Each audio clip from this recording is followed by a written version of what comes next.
Joe, what do you call it when two men fight over a hooker? I don't know. A tug of war. Okay.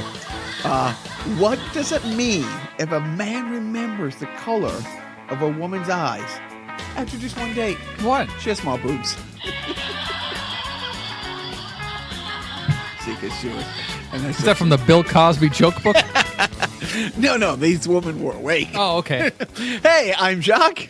Joe. And this is Carnival Personnel Podcast. Joe, how are you? Great, because I'm just dipping into some of this French onion dip and just living life. Living it. La Vida Loco? Living La Vida Loca. And I'm just happy that this is the final podcast. I'm sad that it has to end this way. They're going out with a bang. Wow.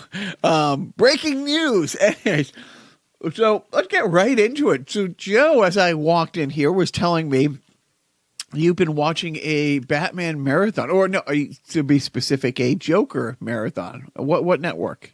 This morning, it was IFC. They usually run Batman episodes in the morning on Saturday morning because for the man children. Right. The adult children. Like the Lord meant it to be. Mm-hmm.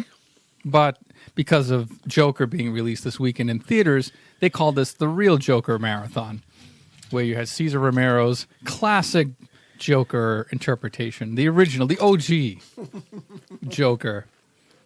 And it was great. I only saw 2 episodes because I had things to do. But there were 2 episodes that included both Joker and Catwoman and Batgirl. Whoa. Yeah. Wow. Played by? Judy Newmar? No. I'm talking about Batgirl. Oh, I don't remember. Yvonne Craig. All I remember, hot. Probably dead. No, I don't know. I shouldn't say that. And of course, she was Barbara Gordon. Mild-mannered what? Librarian. Yeah. Yes, daughter of Jim Gordon. Mm-hmm. And in the comic book world, do you know what happened? You said Barbara Gordon. Well, in The Killing Joke, she was shot by the Joker in the back and paralyzed and became Oracle. Bam! There you go. Yeah. So it's we did our 80th Batman, but Batman is still pretty much on my mind 24/7. But this Sunday or yesterday premiered on the CW a new The Batwoman with a cameo appearance of one Rachel Maddow. Aha! Yeah, I saw she plays. Was it like something Fairchild? Yeah. Yvette Fairchild or something like that? And it's it's kind of funny because, we've talked before about it. I love all the CW, the DC shows. But they do really, and I'm not saying this in a bad way, but they really go out of your way to say, hey, we are inclusive. We have a gay person or lesbian person, on each and every one of these shows. And we make sure that you know it. It's like we beat you over the head until you say, see, that's a woman and she likes other women, and that's a dude and he likes other dudes. And what I say to that is, can't the people in caves just beat up the bad people and then move on? No, we got to, honestly, when people have not been represented on TV for so fucking long and so marginalized and also villainized, what the fuck? You're going to have this sort of pandering or turnaround when it comes to the minorities or the people who are not straight white dudes. And some shows do it, more blatantly than the others. On The Flash, the guy, the police commissioner, like he's married to a dude. And like 2 or 3 times you're like, oh, we have to get to that burning building. That's where my husband is.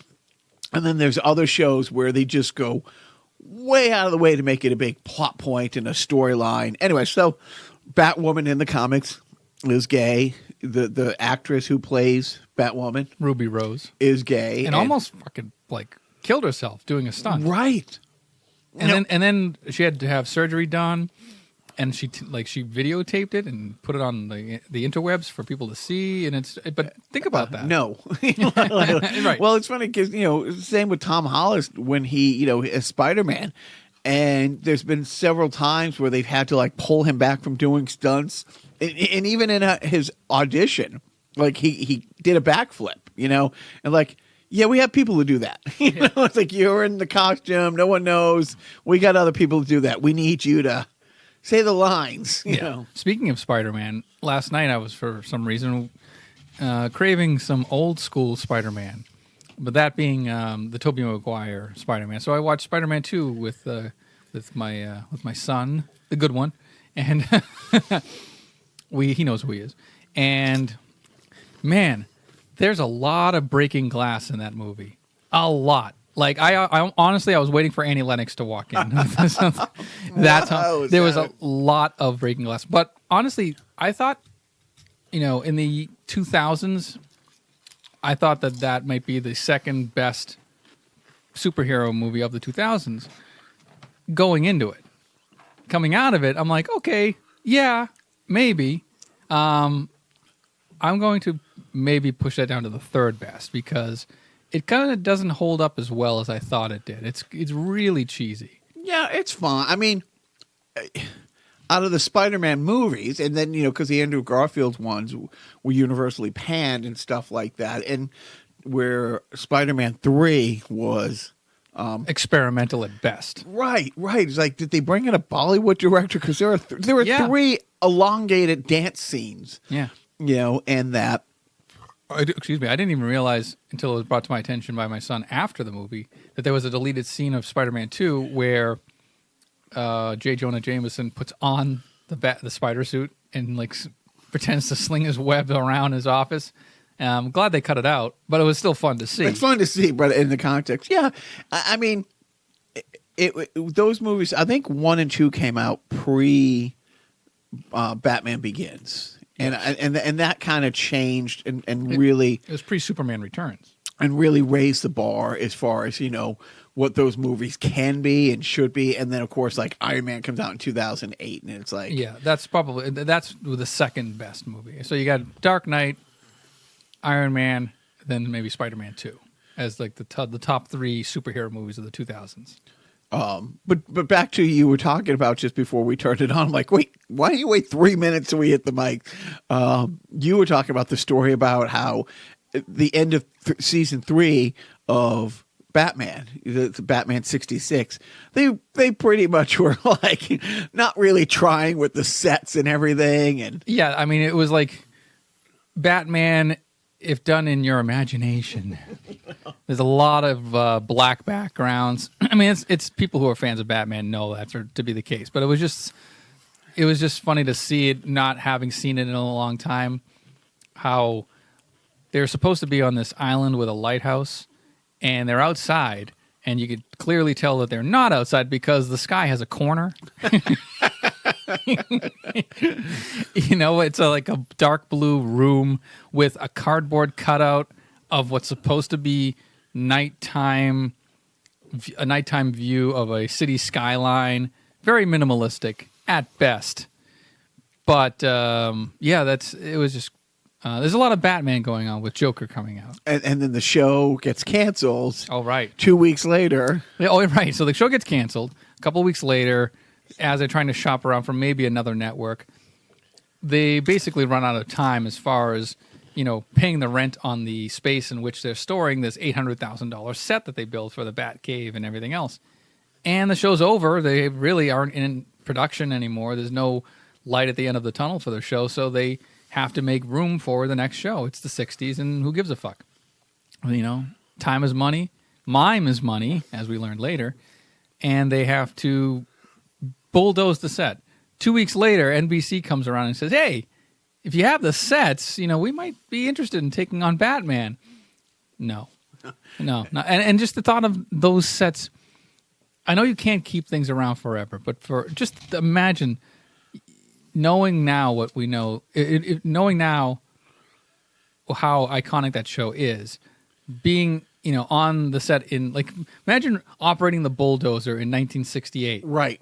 And you're you have to bulldoze this, but you're from now, and somehow you quantum leap back in time into the body of the guy doing the bulldozer. No, couldn't go to work that day. Right, that would be the way you would leap out of it. When Quantum Leap, Sam had to leap into somebody and correct history and do something put right what once went wrong. That would be my mission. So if my fan fiction for Quantum Leap would be anything, it would be to leap into the body of the bulldozer operator on the day of demolition of the Batman 66 set, and then I would shoot myself. I mean, I would leap out, but the guy that I leaped into would be dead. But honestly, he turned out to be a mass murderer anyway in the future. Right.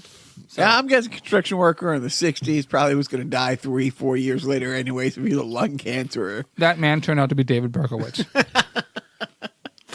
You always find the light at the end of the tunnel, and that light's a train.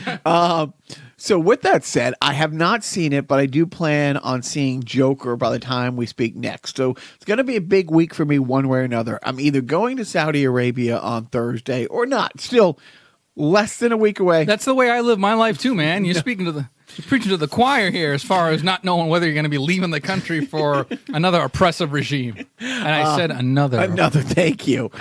Yeah, I know. I want to go someplace like less fucked up. Right, somewhere a place more progressive. Yes, thank you.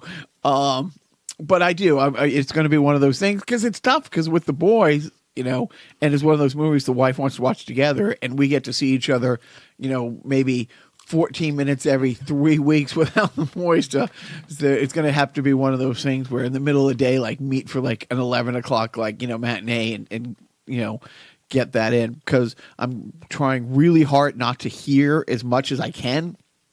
But from all accounts, it's supposed to be pretty great. See, I'm at a crossroads because I know nobody in my family is going to want to see you. Well, maybe my son. I might have to work it out because I was thinking of just like going to see it alone. But then I thought, wait a minute. Middle-aged, white guy, kind of nerdy, could possibly be an incel, going to see Joker probably in the middle of the day alone. Talk about profiling. Ways of simple, just maybe don't go dressed as a clown. But yeah, and I don't even know how the rumor got started that that movie was supposed to incite all kinds of violence. It's not even a rumor; it's a fear. It's something that you connect the dots. You see what happens in society lately, and then it's a correlation. It's not a causation. You know what I mean? It's not like if there is any violence that comes after this movie's released and it's somehow attributed to the Joker. I mean, you can it's almost like when you look back at Nostradamus' predictions and then he predicted 9/11 because he said tower or and you can kind of connect the dots backwards and reverse engineer these predictions. You could probably do the same thing if something bad happens a week from now, God forbid. Right, that somebody saw this or but what also doesn't help is that that guy at the Aurora, Illinois movie theater, right, went up and he was attributed. He was nicknamed the Joker because he had orange hair, and he went to shoot up The Dark Knight Rises. Right? I think it was Dark Knight. I don't think it was Rises. Okay, yeah. So, but there's that memory. I mean, that's a vivid memory, and that's a milestone in the recent gun violence in America is movie theater shooting, loner white guy, and it's about a movie. It's a movie about a loner white guy who causes violence. So, and then you try to think back. Well, did any other movie that was similar to Joker in tone ever incite violence? And you have to look back and say, yeah, John Hinckley. Oh, Taxi Driver. That's right. That's right. And so it's there is precedent. There's precedent for everything, right? Right. But it's either that or it's this week it's Joker. 2 weeks ago it was video games. Next week it will be the new Twisted Sister album. But I don't think Twisted Sister's putting a new album. But it's never guns. No, it's no. But it's the video games and it's the migrants coming over the border that we gotta watch out for. Right. They're the ones. Because now the commies are our friends. Right. It used to be the commies. No, now they're the good guys. Right. So anyway, before we sink into that sinkhole. What else fun is happening? Bernie Sanders had a heart attack. Oh, okay. Which is. Wait, did he have a heart attack or a heart attack? You ought to know by now. Well done. 10 out of 10. Oh, 79-year-old guy's helper. It's not funny, but it's just, again, it's one of those things where he'll be 80 if he was to take office, when it happens. And you don't want to be ageist, but, he just has a heart attack. He had this. But it's the same thing. Like, Hillary had missed, she had 14 engagements in the span of 4 days and took a day off because she had a cold. And the media just has this fucking frenzy of and then of course, shithead pounced on it. It's she doesn't have the strength to do it, all this stuff, unhealthy and all that. But Bernie got nothing but get well soon. So, yeah. Well. Is that bad? Wait, are you missing the good old days of when the media would blow something like that out of proportion? No, I'm just saying, if Elizabeth Warren got a cold today, it would be the same thing with her. I think it's a double standard sexist thing. Right. All right. He's a fighter. He's going to get through this, where she is old and fragile and too old for this and sickly. But it doesn't seem like it's that big a thing. He should be back campaigning within the next couple days, they said. Okay. Yeah. I mean, I don't wish the guy well. I mean, I do want to say that you don't want to be ageist, but Jimmy Carter certainly is ageist. Oh, I didn't hear. Did he? About a week ago, he said, he would rather there not be a president that's going into their 80s and starting to take on the mantle of being the president of the United States. He's like, maybe, even if I were 15 years younger and he's 95, he's like, I wouldn't want to be president. Because there's a lot of stress and right. Yeah, well, we talk about that. You look at all the what you look like going into the office and coming out. Even Barack, who is a great looking guy, but it's those 8 years look like he aged 20. Yeah, I mean Donald Trump, he's all fake anyway. So he's going to be the one president. He looked like a big piece of shit going in. Yeah, he's just going to be a fatter piece of shit coming out. But that I don't know how much fatter he'll get. It depends if he starts eating babies. Go on. You didn't see. So AOC has a town hall meeting. You're looking at me. You really don't know about this. No, I was too broken up about Bernie's heart attack to even look at the news. You'll have to check it out. And I'm dead serious. When I tell you this, it sounds again like something out of The Onion or just made up. She's doing a town hall, taking questions, and a woman stands up and she starts first thanking her for being serious about, the green agenda and being serious about this. But we only have a couple months to fix all this or the world's going to end. And AOC could not be calmer, could not be more polite. It's well, I think we have a little. And the lady starts ranting that there's too many people and blah, blah, blah. And, we just have to start eating the babies because there's way too many people and you can't do that. The planet's not supposed to have 7.5 billion people and blah, blah, blah. And you have to eat the babies. And instead of, arguing with her or whatever, she wasn't, or calling her a wingnut, she handled it. It's as best as you could. Clearly this is a person that's not well. But AOC didn't freak out and didn't go running away but as calmly as she could say, no, I think we have more than a couple months and we but no, I'm really surprised she didn't hear the eat the babies. And then a couple other the right wing was, some people are taking credit for that. It's being a plant and it's no, it was clearly just somebody who's was having a rough day. I think she was a lobbyist for Big Dingo. The dingo ate my baby. And speaking of Elizabeth Warren, did you see her being chased through the airport by the mega douchebags? She was no. I am way too broken up about Bernie's heart attack. I understand.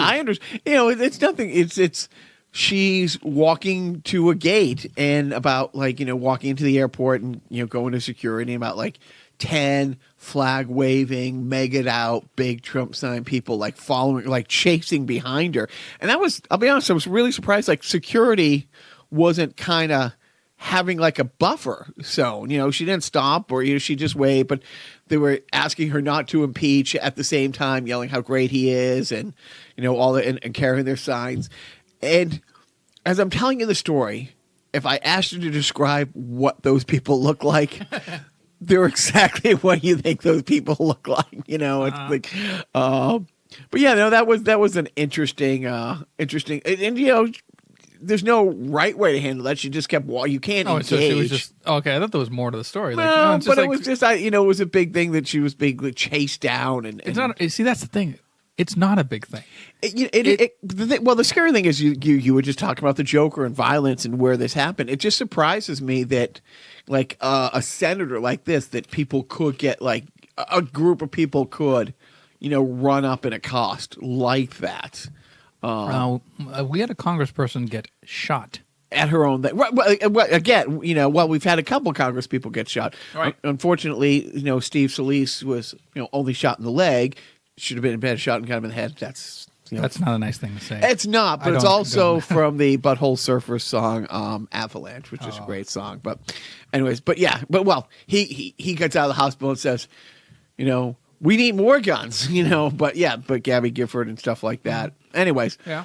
No, so that was it as far as that. I wanted to, get into it without getting into the absolute awful part, but we would. Why not just, dive right in? And I think we're Is there a splash sound effect on that? Is there? I don't think there's a water sound effect. There isn't. There's that.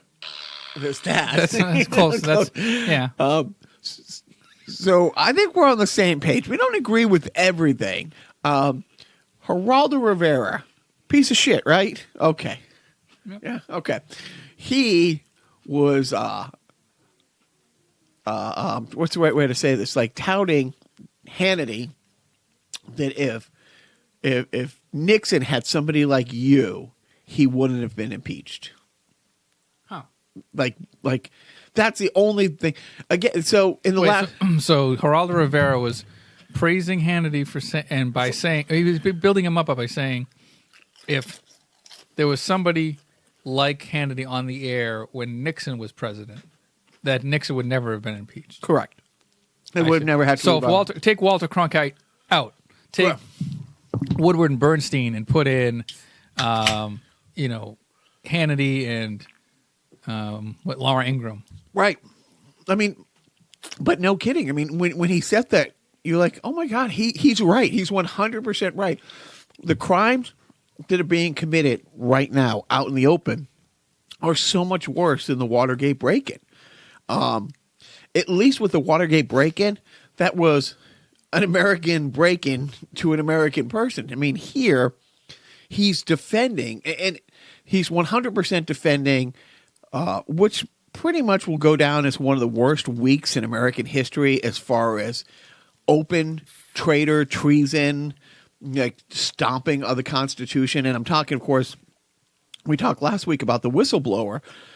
And again, nobody in the GOP is saying that the whistleblower is wrong, that this information is wrong. They've stopped saying it didn't happen because more and more stuff has come out, like the text messages between, a right-hand person and the administration and the ambassador over, at the Ukraine at the time. It's hard to deny that the story didn't come out when the president of the United States wants to know who the whistleblower was.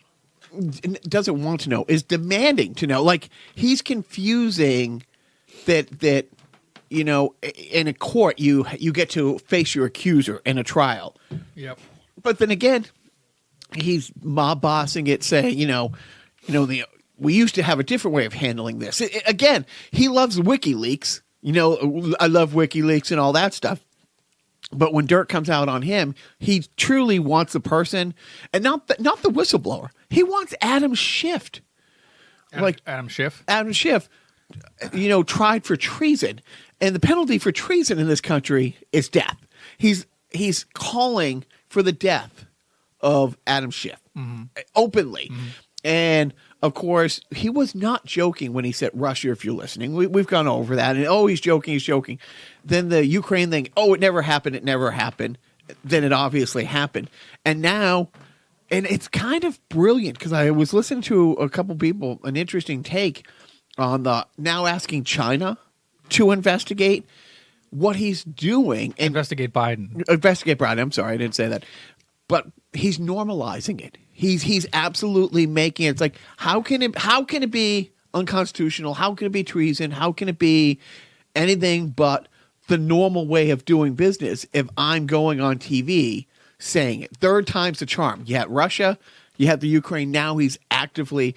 And the scariest thing about all of this is there is no separation of the different powers of government. There is no separation, the judicial, the executive, legislative.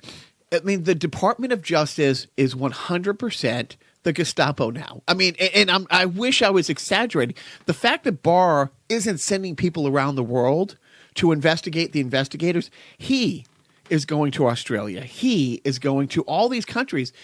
And what they're trying to do to this day, even though there's been sanctions, even though the sanctions voted in the Senate were like 98-2 or 99-1 to put sanctions on the Russians, even though all 14 heads of the different homeland came out and said it's the Russians, even though there was, I don't know, how many people did Mueller end up like charging, like Russian companies, Russian nationals, the troll farm, and all of this stuff. There are people in jail for colluding with the Russians on this, but Barr, because Trump can't take that he's an illegal president. And so they have to now discredit the whole Russia thing.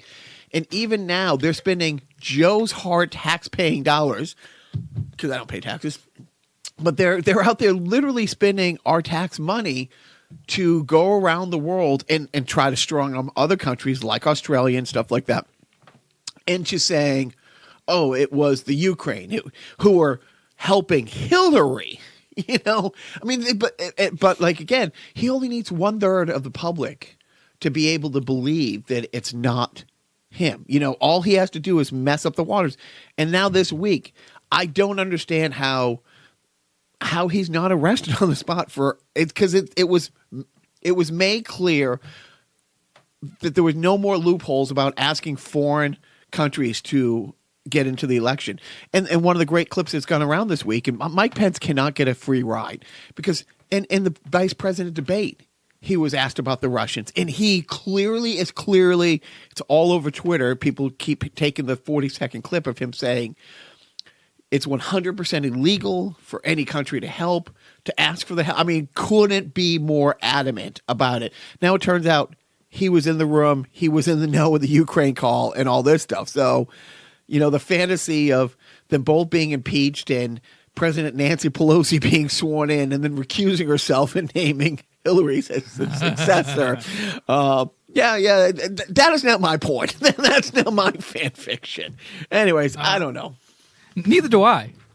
Were you talking? I was rambling, talking, you know. Right. But anyways, it was a... You know what I haven't had in a while? Big League Chew.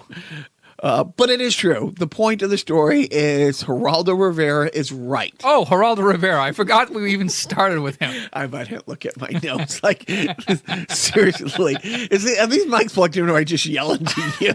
There's literally a cloud that he's yelling at right now.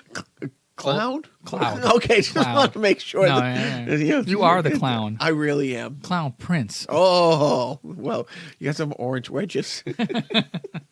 Hey-oh. All right. We want to go to a defunct sponsor, or do you have a self-indulgent thing you've been planning on surprising me with all week? I have no plans whatsoever. Do you want to improv something or toss something at me quick? Yeah.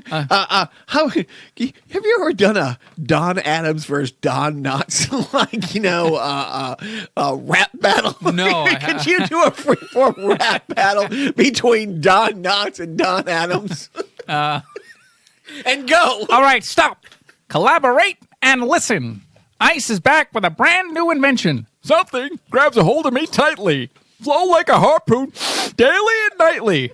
Will it ever stop? Yo, I don't know. Turn off the lights and I'll glow. To the extreme, I walk a mic like a vandal, light up a stage and wax a chump like a candle. Dance to the speaker that booms. Poison your brain like a poisonous mushroom. Deadly, when I play a dope melody, anything less than the best is a felony. Love it or leave it, you better gain weight, you better hit bullseye, or the kid won't play. If you got a problem, yo, I'll solve it. Check out the beat while my DJ revolves it. I don't know. Is that it? I literally, this is the last podcast because you just touched the sun. You just touched the sun. I did it. I ended the podcast with Honestly, my talent. Yes. And who had that on the Vegas board? Like, who took that prop bet? Let me see. No one. It was never going to happen to one with the odds laid down in Vegas. I don't know why the other day I was thinking, because a little while ago when we were talking, I conflated Don Knotts with Don Adams. And so what made me just say that? I don't know what scared me more, the fact that you could do it on the spot or that you know the words to. I'm white. I'm 42. I'm American. I'm a dork. And you didn't know Under Pressure when that song came out, did you? Barely. Okay. So, but I'm impressed on so many levels. Like, honestly, this was more than well worth the hour drive over to see that in person. Like, I only wish that this podcast was a vlog or whatever like they call it, because it seems not right that the whole world doesn't get the full view. Would you believe we have a defunct sponsor of the week? These SafeMart TV, audio, and video centers are incredible. They deliver your merchandise in 10 minutes. Would you believe fast? SafeMart has over 1 million locations. Would you believe 21 and growing? SafeMart has been in business since 1492. Would you believe over 30 years? Don't tell me you're a double agent. I'm a double agent. I asked you not to tell me. Get the picture, get the sound, get the greatest values around. Get smart, get SafeMart smart. All right, on to sport, or as everyone else knows it, Patriot Talk. Not 100% Patriot Talk, but big week for the Patriots because they got 2 games. Yesterday, they absolutely destroyed the Washington Redskins. Oh, I thought you were going to say Generals. Oh, you should have said the Generals because I hate saying, we're not going down that road. I wish I didn't even say that because I usually say the team from Washington, but then I'm like, but not the Seahawks, the other Washington. You know, the Washington that's not a state because they can't vote. I mean, they play like the Washington Generals. They should be the Washington Generals. It was so bad. And it makes sense because Washington was a general. Yeah, they should be named. They really should. Yeah, why not? Yeah, that should be their name, the Washington Generals. Let's do it. Hashtag Washington Generals. They have the worst owner in football. Probably the worst owner in sport, but we won't go there. And Jerry Jones is among the owners. Well, no, for all Jerry Jones' fault, I mean, he bought 3 Super Bowls. At least he had. And as much the fact that the Cowboys, I think, have won 2 playoff games in the last 20 years, they're still the most recognizable NFL team globally. They are still the most lucrative sports franchise in all of the world. More than, Real Madrid, more than Manchester United, more than my beloved Patriots. Anyways, but as far as that goes, the Patriots, a couple things. Brady is still on the wine fest, and I get it to some degree. I mean, he hasn't got over the fact that they had to get rid of Antonio Brown. They don't have the best receiving core. So they went from a great receiving core at 42 and a contract year, putting up Madden game numbers, to becoming a game manager because Julian Edelman's hurt. And Josh Gordon is just not – he hasn't played a full season in 6 years. And the scary thing is, like, when does he relapse? Does he relapse? As Brady is famous for not throwing to rookie receivers. So they're regulated to going back to what they were when they won the first 3 Super Bowls is can you put 22, 24 points on the board and let our defense win this game, kind of thing. But they lost their kicker. They in the Bill Belichick era, they've only had 2 kickers. That's pretty amazing in over 20 years, So they lost their kicker.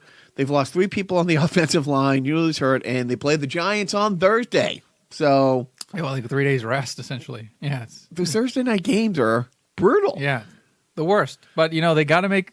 They're a struggling up and coming company. They got to. Yeah. They got to get out there and expose themselves, and they got to get eyeballs on the screen. And maybe they'll turn a corner someday. I hope so. So I don't, so Thursday, yeah, I'm still picking them to beat the Giants.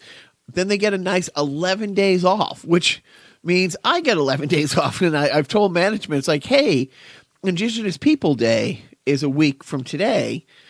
We can go away next weekend because I don't have to be, my schedule doesn't have to revolve around a 6-0 team getting ready to play the Jets again. So, Great. But yeah, so that I mean, I didn't know if you wanted to jump in. I mean, the Bruins start this week, but like I've said, I hope they do well. I wish people like, the Sully brothers, enjoy it, but Yeah. When are you going to jump in? Playoffs? at least until after a couple weeks after the Patriots season, and even then, I can't. I'm just the wound is still so Really? It's bad, Dude. I mean, the Blues. No, I know. Okay, whatever the fuck. They were a better team. They were a much better team. And then they just laid an egg in Game 7. Just absolutely the best line in hockey didn't show up for the biggest game, the second biggest game. Well, they won Game 7. So I'm just a whiny, little bitch. But I will say, I saw on Twitter, Nesson, the team that covers the Bruins. You know how sometimes you'll see a little, I forget what they call it, like a spider in the bottom corner. Oh, like a bug, yeah. With a bug. Now, in game, they had Pop-up graphics and stuff? in the middle of the game, and not in the corners. It's like the lower third. No, going right across the middle of the ice from like right to left. On the ice, like superimposed on the ice? Yes. Oh, wow. Superimposed during games, not like you would see like the line, like a first down marker on this field. You would see that a graphic, like middle of your screen going all the way from right to left, like the following the different action. couple in the clip that I saw on Twitter, people bitching about it. There's a play in the right hand corner, and this starts in the middle of the screen above everybody, but it just goes across the entire screen in the middle play, not during a whistle while they're skating to the face-off circle. I mean, during the World Cup, they don't stop for commercials. Yeah. So, what was interesting is like the last couple World Cups, they'll split screen it and they'll have a commercial playing. If you want to do something like that in between the whistles, put a 15-second commercial because you have, I don't know, X number of whistles, a dozen each period plus, 2 whistles or let's say a dozen whistles and, there's always maybe 15, 20 seconds. If you want to split screen and do it that, but in the middle of play to have company logos, going across the screen, I think, how much more can you squeeze out of things? Well, the NHL is a struggling up-and-coming company. They have to market as much as possible. Now we'll move to video game. My question to you, and we've talked about it before. So it's really funny. My boys know who Tom Brady is and Julian Edelman. They can't name anybody on defense. Just not a big sports household. But Ninja came up in conversation this week. My boys were telling me, or my oldest one, it's a really big deal that Ninja left Twitch, and I think he's going to Mixer. And I'm like, Grandpa says what? It's like I know there are different platforms. I know our friend William is on Mixer. Yeah, I don't know anything about Mixer. I guess it's the new Twitch. A lot of people have gone to it. Okay. How big is Ninja? I think he's like the most recognizable gamer right now. What does that mean as far as like, is he as big as maybe not Brady, but but is it like a Patrick Mahomes? Last year's MVP. He's only in his second year in the NFL. Is Ninja bigger than this guy? Maybe. I guess it would just mean it's all about platforms and changing platforms. I guess the only thing that can come to mind would be like when Howard Stern left radio and went to satellite radio. That was the catalyst for satellite radio to start building an audience. People followed Howard Stern to that new medium, and they paid for it. Where they were not paying for him, myself included, started paying for this thing called satellite radio. Now they've merged with XM and Pandora and are like, bigger than ever. So if Ninja has that kind of following and that kind of loyalty and that kind of excitement where he could, basically light up whatever medium he's attached to, then that's a huge thing for Mixer. But you're talking to the wrong guy. I'm a spry young 42 that never heard of Mixer. It's interesting because, again, my little one, the youngest one, he watches a bunch of YouTube, and there's a couple of YouTube channels that he follows, and I think they're absolutely ridiculous. A lot of gamers, older gamers, and by older I mean they're now in their mid-20s, who started getting these followings in their mid to late teens, and they segued from just being gamers to now being vloggers, and it's just they post 2 or 3 10 15-minute videos, and it's the most mundane things in the world. There's one guy, Unspeakable, he puts like different things in his pool. Like, we'll put a trampoline in his pool, or put a bouncy house in the middle of his living room and jump off the second floor thing and have his friends come over. And it's like, it's low key frat boy stuff, like a frat boy show with a G rating. Uh-huh. And it's like, it's ridiculous. And then you think, oh, this video had 10 million likes. And then on the other hand, you'll see like Tom Brady, who posted for the first time, and a lot of people were losing their shit over this. TikTok, which I'm not 100% sure. Is that just like the new Twitter? It's kind of like the new, I guess, Snapchat kind of thing. It's a you put together. It's almost like what Vine used to be, I think, where you make like small videos, and I think you put music to it or whatever, and it's for mobile devices. But it's huge now in the younger people's demographic. Right. But so you take somebody like an icon, one of the biggest people in sports, Brady's, and you'll see him post something on Twitter or Instagram, and it gets 20, 30, 40,000 likes. But then you see these kids post something, and it's like 10 million likes. So that's the thing. It's like, how big is Ninja? Like, is he on the level of NFL people when it comes to recognition, branding? I know he's got a couple national like commercials that aired in the Super Bowl last year. Mm-hmm. Yeah, I mean, I would say so. I would think. The thing about YouTube is that a lot of that is traffic is driven by algorithms. It's a lot of his mathematics, and it's nerdy stuff that most people don't understand how they get the traffic. Even the creators don't understand how the algorithms work. Nobody really does, except for the people who design it. So that in and of itself skews the likes, because if you're comparing YouTube to, say, like Twitch or TikTok or whatever, like, I don't know how their algorithms compare to YouTube's. That's Google. That's like the biggest computer system in the world that we're talking about. So for Tom Brady, even though he's big in the football world, most people who watch football don't give a fuck about social media, don't give a fuck about little videos, little side shit. That's like incidental to them. And vice versa. People who are into those quirky videos don't necessarily care if Tom Brady's doing that same content. It's like, no, you play football. I like you on football. I like this guy making the videos. You stay in your lane, Brady. But I was just like, how big is he compared to like TV stars and rock stars? Because some of these guys are bigger than, if a network show that's top 20, how many eyeballs are going to be on like the premiere of season 3 of The Orville this year? How many people will tune in to watch something like that? I don't know. It's going to be on Hulu. Oh, really? It moved from Fox to Hulu? Yeah. Right. I think that's what happened. Yeah. I don't think I should follow those things knowing somebody on the show at all. But it's just anyways, that was just another old man grandpa thought. Now, what have you done video game wise this week? I think I've just been playing a couple of old things on my Switch. I had your Switch? Yeah, it's mine. I bought that fucking thing. It's mine. I peed on it when I first got it to mark my territory. Kids have to learn somehow. But video game related and Switch related, I had to send my left Joy-Con for the Switch, the left controller, to Nintendo for repairs because it started to drift. Oh. Started the old left Joy-Con drift, that analog stick. Yep. It doesn't stay centered and it just sort of drags over to the left. Run out to the store and spend $80? No, because they'll do it for free. Oh. Yeah. So you just put in a form online. They send you a shipping label. You pack it. You ship it to Nintendo via UPS.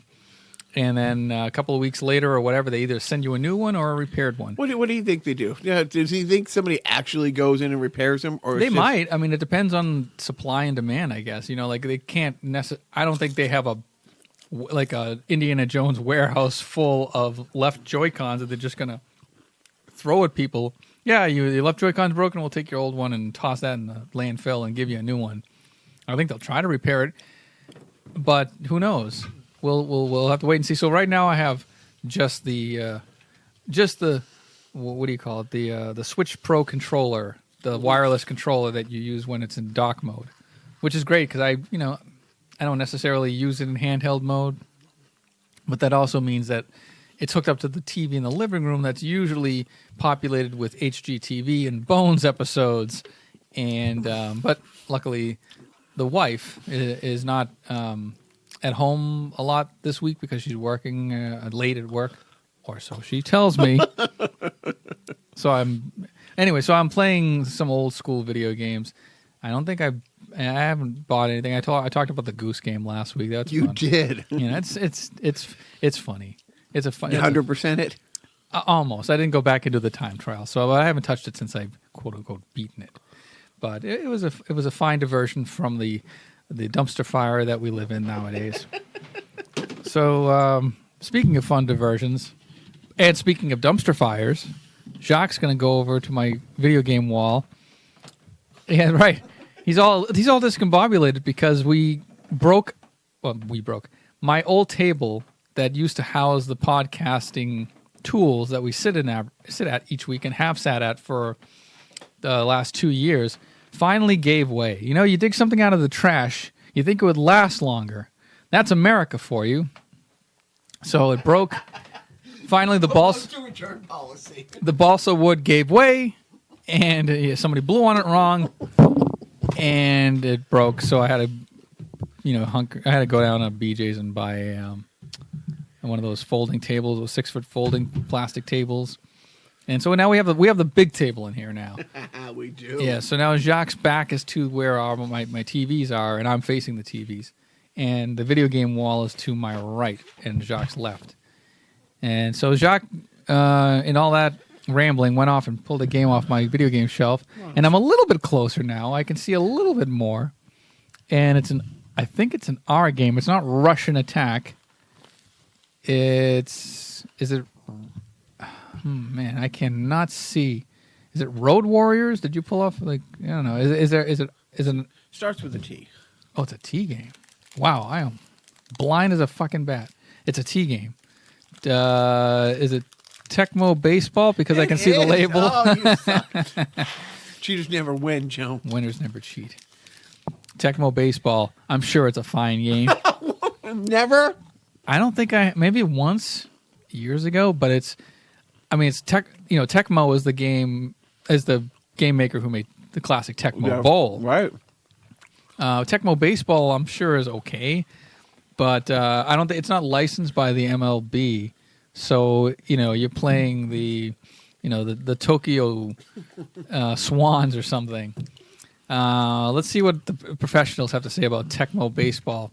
I'm speaking, of course, about Pat Contry and his book, Ultimate Nintendo, the guide to the NES library. 3 stars. Yeah, see? Fine game. Came out January 1989, so this is a 30-year-old game. Wade Boggs, I'm sure, is somehow in the lineup. This baseball title features 14 teams, all based upon real MLB teams, but with alternate player names. Okay. An all-star game option, and a very short season in playoff mode via a password save option. That's neat. Pitching and batting takes place from behind the pitcher via third-person perspective. So yeah, that's kind of like how you see it on TV, which shows off some nice graphics / animation and allows for some very good control when pitching and batting. And so 3 stars. It does kind of look like a poor man's Bases Loaded. I'm sorry, Bases Loaded is always the go-to baseball game for me. That and Baseball Stars. Who was Bases Loaded? That was ColecoVision? Jalico. No, Bases Loaded was for the NES. Okay. Yeah, that was our friend Jim and I would play Bases Loaded all the time. That also had talking. It would say like, strike. Oh, nice. Ball. And then like every once in a while, if you, I guess, struck out a guy while looking, he would go, you bum. Oh yeah, no Techno Bowl. That my favorite thing. It's not my favorite thing. No, it's not. I retract that. But when they do the Super Bowl recap, and you sent me that at the Atlanta, I literally had anxiety watching the Techno Bowl of that because I'm fucked in the head. More importantly, so you already talked about what you're watching with Batman. What else? Anything else you guys are watching? You binge watching anything with the missus? No, she's been away all week for the most part. So what in God's green earth am I watching? I rewatched Spider-Man 2. There's a lot of broken glass. A lot of breaking glass and a lot of screaming women. And some gratuitous like boob shots. Like women running up towards the camera in belly shirts kind of thing, you know. That's how the early 90s were, man. 2004. That's what I meant. That's how the early 2004 were, man. A lot of you know, when it first came out, I regarded it as sort of like and a lot of critics could regard it as one of the best superhero movies of its era. I would regard it as probably the third, you know, behind Iron Man and Dark Knight and Iron Man. I probably have it like fifth or Yeah. sixth, but that's only because it's probably fifth. Yeah, you know, the three Batman movie, Iron Man, and then Yeah. that. And it's 2011 was Iron Man 2. Yeah. So what are you going to watch this week? Any plans? Anything coming out? I don't Because know. the season starts, like all the new shows are back now. Yeah, see, I don't watch like new TV. Like I would probably I'm a dope. Like I kind of stumble upon TV now. Like I'll watch if like a Goldbergs episode like catches my eye, I'll watch that maybe. But yeah, a lot of times I'm just sort of like bouncing around town to town, up and down the dial, man. Oh, you know what I have been watching? Thanks for reminding me somehow. HBO has a series out. It was created by Danny McBride. Do you know Danny McBride? Oh, yeah. Yeah, so he did the Kenny Powers TV show, Eastbound and Down. Yeah. He has a new series on HBO called The Righteous Gemstones, where he is part of a evangelical Christian ministry that has like kind of like a mini mega church thing going on in, I think, Georgia. But John Goodman is their father. And Adam Devine from Workaholics is his brother. And there's a woman I forget her name, but she's like the forgotten sister who's always like trying to. They're always like they're three siblings that just like are always constantly like at war with each other or fucking around. Like Adam Devine's kind of like the young fuck up, and Danny McBride's like he has like his own, you know, wife and kids that are also part of the ministry. And he's basically like playing Danny McBride. Like everything that you've seen Danny McBride in, like that overconfident, you know, kind of trash talking, swearing guy, is him in this. Like the plot line is that he is sent a video by an anonymous person who somebody secretly videotaped him and his buddies down in Atlanta getting like, you know, blowjobs or something from like hookers and them doing coke, and they were going to extort them. And, enough about the Robert Kraft shit. Time to move on. So yeah, The Righteous Gemstones is a funny show that I'm like 4 episodes in on, and I think there may be 6 or 7 out already, but I'm catching up. But I mean, John Goodman's great. It's the same kind of production value as like Vice Principals or Eastbound and Down, like those other previous Danny McBride shows, and it's and they also have like the John Goodman's wife had passed on a couple of years ago, and he'll like every now and then like watch old videotapes of himself from like the 80s, like him and his wife doing like their televised ministry. And it's so great how like they either de-aged him or put a lot of makeup on him to make him look younger, but they make it look like the late 80s, early 90s. Like it's they get the tone. They even have like a song that they had done that's you would find not out of place on like Hee Haw, you know, like a nice like a country song, but it's God oriented, but it's called Misbehavin', but it has like that country cadence that could basically be applied to 90% of country music shit that came out in that era. But that's a funny show that I'm watching that nobody cares about. But you should, but you don't have HBO because you're not a fool who pays $20 a month for it. So Wow, that's a lot. yeah, I mean, seriously, like people were paying $20 a month for HBO for decades. That's for one channel or one like package of channels. Now you're paying $12 a month or for whatever for Netflix. You know, and it's got like tons of movies and TV shows. Yeah. Yeah. So it's kind of it's weird, but you know what? It's worth it. I don't know. It's buried in my cost, Hey, if you're happy and I know it. and you know it, I'm your hand. Yeah, my fucking heating bill is like $200 a month, dude. It's like, and my cable bill is slightly less than that. Right. So what the fuck? If you had to give up one, throw in a blanket and watch, Yeah. I'm gonna sit by TV's warm, glowing, warm and glow. What are you watching? So I get the phone call from management the other day. I have to cancel everything on my card on Apple TV. I'm like, whoa, what? I just got this $79 charge. I don't know what it is. It's like, $79 charge? So I looked at my email. It's like, oh, the DCU app annual renewal thing. That I can't believe it's been a year since the DCU app. Almost a year now. Almost a year. Everybody get going. But I was watching. I wasn't watching, but I'm like, I've been kind of putting off. I just literally there was time, but there wasn't time. But I'm like, oh fuck! I never finished Doom Patrol, and season 2 of Titans, came out. So management, had a couple late nights at work, and I'm like, okay, but they don't put them all out at once. It's like one a week. So I just jumped on the other day, and I watched the first 5, and just as I'm done with the 5th one, the 6th one dropped. So what I've been watching is season 2 Titans, and it is awesome. It is really, they toned it down a little. Like last season, I wouldn't have let the boys who are 12 and 9 watch it, but this year I would. It's not, and I think I don't know if backlash is the right word, but I think DC thought, not everything has to be Fuck you. This isn't for kids. Yeah. right. And my boys who've never seen Deadpool or want to see Deadpool, and we do have the PG version of the last Deadpool, but I haven't watched it with them yet. But now they're mad because the Joker's rated R, and they're afraid that Birds of Prey will be rated R, and all these other things. And it's like, we let them watch some stuff, but like I said, the first couple episodes of Titan, and the first season was a little more gratuitous, but the first couple ones, they came out dark and violent, like over the top violent. Oh, sorry. Oh, wow. No, I was doing the audience a favor for a while. Your microphone was slightly askew, but it's somehow at the same level of my voice now.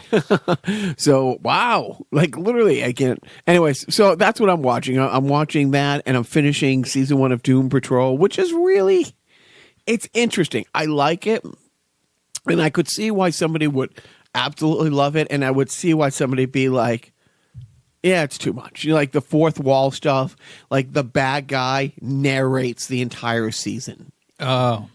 And in real time, like, again, like, kind of like a Deadpool. As far back as I could remember, I always wanted to be a gangster. Something like that. Yeah. My father put me on a hook once. So that's what that is what I'm watching. I'm caught up on Titans, and for $79. Well, so if you prorate it out, it comes out. What's $80 a month? Divide that by 12.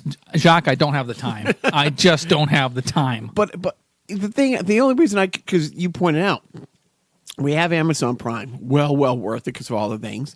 Netflix, it's almost stealing how much it gets watched. But then again, we don't have YouTube Red, but the boys watch all their stuff on YouTube. So it's not called YouTube Premium. That's how old you are. It's YouTube Premium. And you know what? I curse YouTube for putting out the Cobra Kai episodes for free during football season, because I really wanted you to watch Cobra Kai for free. Completely forgot. Yeah, one final thing about Cobra Kai that I want to mention: there's a guy in there who you've seen. Have you seen I, Tonya? No. Okay. Do you seen the previews I for want it? yes. So the guy who played Jeff Galooly, like the big fat guy, he's also in Cobra Kai as a guy named Stingray, who joins the Cobra Kai group, but like they're all teenagers and stuff. But like he's like this, kind of dopey looking guy. He's also in Black Klansman as like a KKK member. He's also now going to star in the Richard Jewell movie. Do you remember Richard Jewell? Yeah. Yeah. So But- Clint Eastwood has directed a movie based on Richard Jewell's experience with in his infamy with the Atlanta Olympic bombing in '96 and how he was wrongfully accused. He actually helped people get out of the way of the bomb, Right. like discovering the bomb, and he was exonerated publicly, but not for having his name dragged through the mud by a couple of media outlets that were up to no good. Started making trouble in his neighborhood. He got in one little bombing incident. Anyways, but this guy's name is Paul. Oh God, Paul something Hauser. What an asshole! Why would I bring up a guy that he's like the next thing? Like he's a really like either he's going to be typecast as this sort of slow drawl talking guy who's kind of dim-witted and heavy set, but he's just awesome. He plays it perfectly, and he's in Cobra Kai. He was in I, Tonya. He's in this new movie that I kind of want to see for free somehow later when it comes out in December. I probably won't go see it in the movie theaters, but I got to look up this guy's name. Hold on a second. Oh, I don't have my phone. Do I have my phone on me? Maybe I don't. Look up the Richard Jewell movie. Look at me without my phone. Oh, my God. What is this, 1994? Where am I? Yeah, it kind of is. If you look around my basement, you wouldn't be able to tell what fucking year it is. The Richard Jewell movie. Paul. Yeah, what? Richard Jewell movie. What? Where is it? Yeah, search. Cast. Sorry, folks. Yeah, seriously. Paul Walter Hauser. Paul Walter Hauser. All right, this guy. Another one of those three-name guys? Yeah, like see his face there? Oh, right. That guy. So, yeah. Good-looking guy. Yeah. Leading man. Yeah, exactly. But he was, I don't know. I saw the trailer for the movie that they just put out this week, and I think he's going to be a really big star. So look out for Paul Walter Hauser in the Richard Jewell movie called Richard Jewell in December, coming to a theater near you. One more final thing about movies. We were talking about the Joker. I mentioned this to you prior to us recording, but I wanted to mention it to our podcast listening friends, that if you search on Twitter, there was a guy who posted the trailer to Joker, but completely overdubbed with the theme from Arthur. And because Joker's name in the movie is Arthur and it takes place in New York, it's eerie. In the 70s. It's eerie how well it lines up. Like even just the pacing, like when the chorus kicks in, it cuts to like a new tone in the trailer. It's funny. I think you'll get a kick out of it. Of course, you won't watch it until after you've seen Joker next week. Which I'll see, yeah. Yeah, but it's so good. And yeah, Birds of Prey had their trailer. I looked at that. Looks fine. DC puts out really good trailers. And fine movies, Joe. They're great. Suicide Fine Squad. movies on many sides. I mean, not everything can be Infinity War and Endgame. Why not? I would never leave the house. I barely leave No, you'd the always house. leave the house to go see it, and then you'd... And then I own it, Yeah, you and wouldn't- then I never leave the house Right. once I own it because I can't stop watching it. Parenting tip, you got one? I'm going to say, don't smoke crack in front of your kids. That's a good one. Yeah. You know what? If you're going to... Because they're going to want some and you don't want to share. Exactly. Okay. Let these kids learn the value of $1. Go out there, earn a job, regret getting that job, loathe your life, turn to crack for solace. But do it on your own time. Exactly. motherfuckers. Right. Get your own circle of friends. This is my time. Are dealers really friends? They can be. They can become lifelong partners. Yeah, that's true. Yeah. Now you're scaring me. So our little guy decided he wants to learn to make his own breakfast other than cereal. So his mom, was helping to make eggs the other day, and then he tried himself the next day and came close. It's like, and you want to be supportive, except it's a gas stove. So how supportive you want to be. But no, I'm all for it. It's bonding time. It's good family time. And it will free up my fucking mornings if he gets his shit together and can trustfully make his own eggs. And it's like, God damn it, he's 9. I don't know when little fucker hasn't been making his own breakfast for like 3-4 years by now. But feed a kid a fish. Right. He'll not want to eat it because it's fish. Thank you. And Teach a it might kid be to- Friday, and he could be Catholic, which he's not. Anyways. Yeah. But teach a kid to make crunchy eggs, and he'll eat for a lifetime. Eggs. That brings us to Megamind, because he liked crunchy eggs. That was one of his favorite really? meals. So now, see how ingrained Megamind is in your world. No, and in your world that you're infusing into my world that I had to get an inoculation against, so that I don't get infected with the same disease. So do you know what Namaste means? I think it means like peace or relaxation or sucker. I forget what. Depends on who's saying it. There's sometimes when Dan writes a song and I like it, but it makes me look things up. What does namaste mean? I'm not 100% sure. But I thought it made you look things up. Yeah. It's like it makes you look. But that's a song we're end up. But I think it means Google it. Like that. Yes, in Japanese. So, I gotta keep meaning to ask Biff what bukkake means. Anyways, I think we'll have a podcast next week because I don't know if I'll be in Saudi Arabia or not. But if I'm not, we'll do one. Yeah. And if I am there, it was nice knowing you. Yeah, right. Hopefully I come back. Yeah, don't wear your journalist costume. Right, exactly. Or my Hillary shirt. I don't know. Anyways, that's it for me. Over. So what about Namaste? Oh, that's the song we're going to play. It stands and it's great and I like it, but I had to look it up. Okay, good. Thank you. Thank you for coming over. Hopefully you like the new table. I did it. It threw my game off a little, but when you think of me, you think there's somebody who likes change, who adapts well to new things. New things, new surroundings, right. Yep. I get it. Not completely set in his ways at 50. No, you are not. You are very malleable, as they say. No, you're not. All right, so that's the end of this thing. And on that note, do I do it like a Don Adams outro? Yeah. What's the I don't know. Would you believe? Yeah. Would you believe I can't do a Don Adams impersonation? I beg to differ. I think it sounds pretty good. You don't sound so bad yourself. You? What? Are we in the cone of silence? All right, then. Whatever. Man, I'm sick and tired of my own voice. Don't forget...